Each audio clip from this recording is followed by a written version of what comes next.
Salve Maria Santíssima, comentário do Frei Raniero Cantalamessa sobre os 10 leprosos. Na Bíblia, Deus nos fala ora com palavras, ora com fatos. Hoje nos fala com um fato, aquele fato inconfundível de Deus que se chama milagre.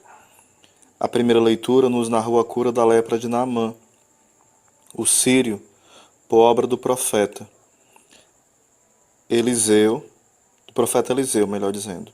O Evangelho nos narrou a cura de 10 leprosos, realizadas por Jesus.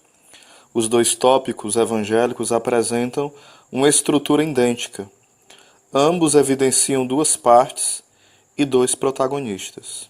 A parte de Deus, que intervém milagrosamente em favor do homem, restituindo-lhe a saúde e a alegria. E a parte do homem, que sente a necessidade de reconhecer o benefício de Deus, de agradecê-lo e de louvá-lo. Aqui nós iremos tomar em consideração a primeira parte, a de Deus, refletindo sobre o sentido do milagre. Para o tema do agradecimento, já fiz uma outra homilia, vai falar o Frei Raniero. Naamã, um general sírio do século 9 a.C., é acometido da lepra. Sua escrava hebreia lhe fala do profeta Eliseu e de seus prodígios, e o rei se dirige ao profeta com grande pompa. Mas quando chega na Samaria, lhe dizem que deve ir lavar-se no rio Jordão. Ele obedece, embora a contragosto, considerando-se ludibriado pelo profeta, mas quando obedece sua carne volta a ser como a de um moço, a de uma criança. Está curado. O mesmo acontece no Evangelho lido. Jesus, Mestre, tende piedade de nós. Jesus os envia aos sacerdotes e, enquanto eles vão, descobrem que estão curados. 2 milagres, portanto. Mas por que o milagre? O que Deus se propõe quando intervém de uma maneira tão clamorosa nos eventos e nas causas do mundo? Que finalidade tem o milagre? Uma finalidade muito importante. O milagre é um sinal e, como tal, apresenta uma analogia com o sacramento. Também, se diferentemente deste, o milagre é único e irrepetível em sua eventualidade histórica. O milagre é um rompimento na concatenação das causas naturais, que tem por fundamento a soberania e absoluta liberdade de Deus, que não pode ficar vinculada nem mesmo àquilo que Ele mesmo criou, isto é, a natureza. O milagre é uma brecha que Deus abre para nos revelar a existência de outra realidade. É como quando o céu plubéu é rasgado por um raio de luz que revela o sol que brilha sobre as nuvens. Não é tanto a surpresa e o estupor do homem que Deus procura com um milagre, quanto a sua atenção, o fazendo. Deus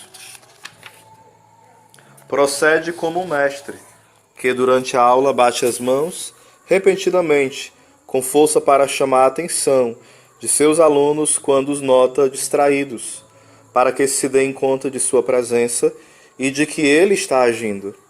O milagre, sobretudo, nos anuncia alguma coisa que Deus fará no futuro. Ele, com efeito, é a abertura não só para aquilo que está sobre nós, mas mais ainda para aquilo que há em nossa frente.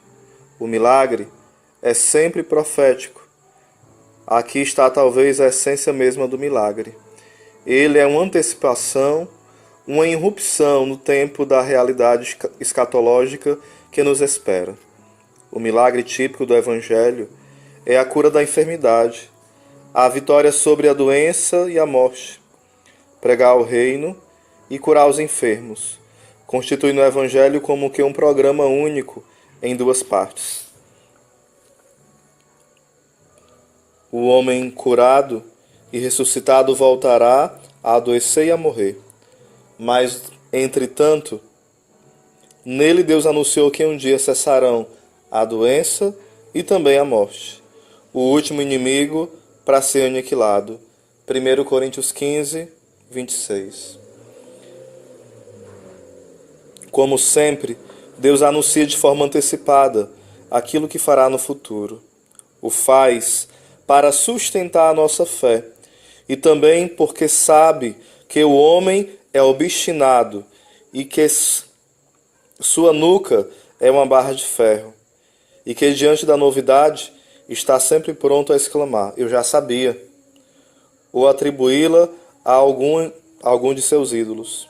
Por exemplo, a sua inteligência. Isaías 48, do 4 ao 7.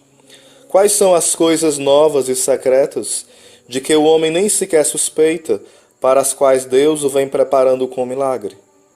Na Jerusalém celeste, diz João no Apocalipse: não haverá mais morte, nem pranto, nem pena, tudo estará acabado.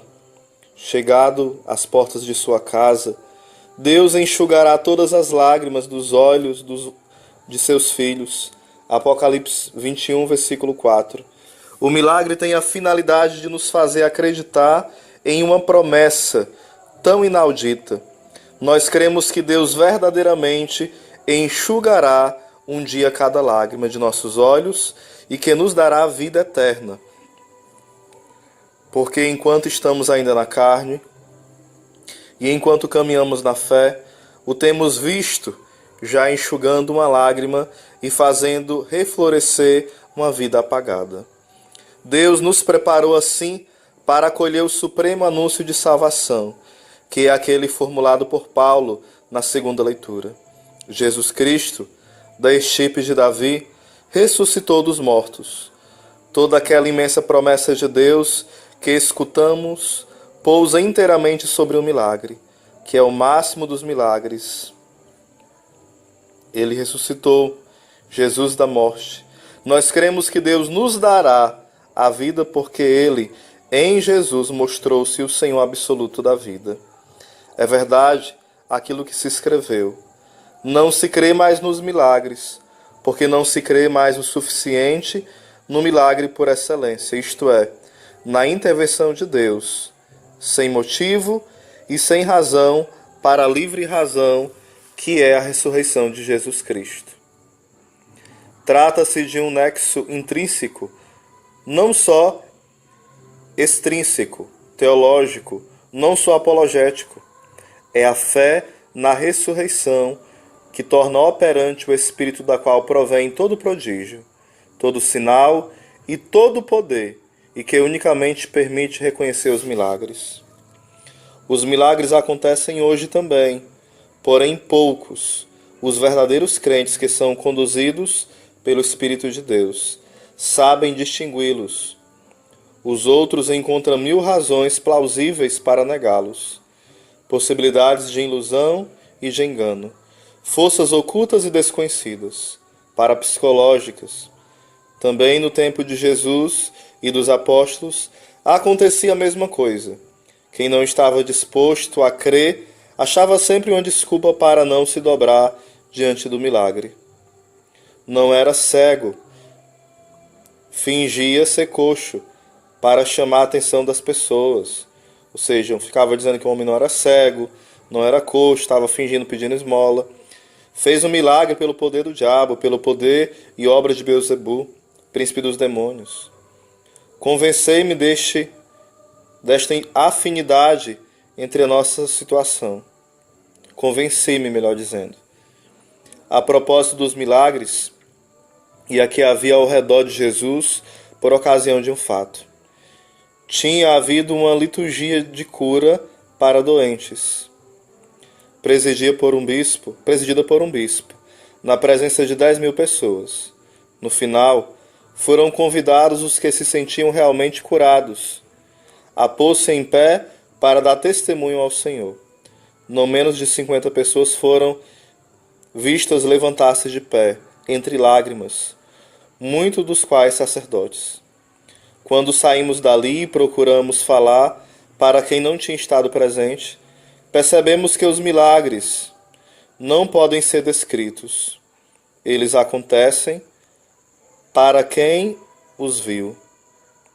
É como a força de um sacramento, que se transmite a quem o recebe, e não a quem ouve falar dele.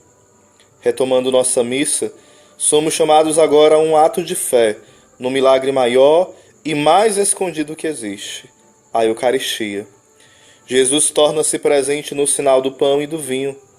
É o Jesus ressuscitado e vivo, o mesmo que apareceu aos apóstolos. Não um fantasma ou uma ideia. Tu não vês e não compreendes, mas a fé te confirma além da natureza. Se era preciso fé para reconhecer em Jesus o Deus oculto na carne, é preciso mais ainda agora que Deus se esconde no pão. Mas continua verdadeira sua palavra. Felizes os que não viram e creram.